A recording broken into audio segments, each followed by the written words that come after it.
السلام علیکم سامعین، 28 ذی الحجہ اور 5 جولائی ہے۔ خبر کا عنوان ہے برطانیہ میں سرکار بدل گئی ہے۔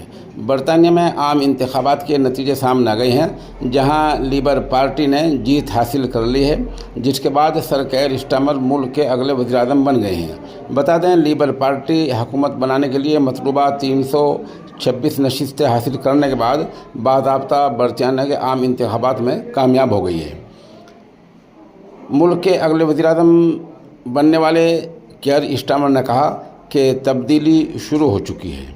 اس سے پہلے انہوں نے اپنے حلقے میں جیت کے بعد کہا تھا، یہ ہمارے لیے کارکردگی دکھانے کا وقت ہے۔ اس دوران برطانیہ کے وزیر اعظم رشی سونک نے عام چناؤ میں شکست قبول کر لی ہے۔ یہ وہی رشی سونک ہیں 1 سال پہلے جن کی ہمارے میڈیا نے بہت زیادہ تعریف کی تھی اور ان کو آسمان پر بٹھایا تھا، لیکن آج میڈیا ان کے بارے میں زیادہ کچھ نہیں بتا پا رہا ہے۔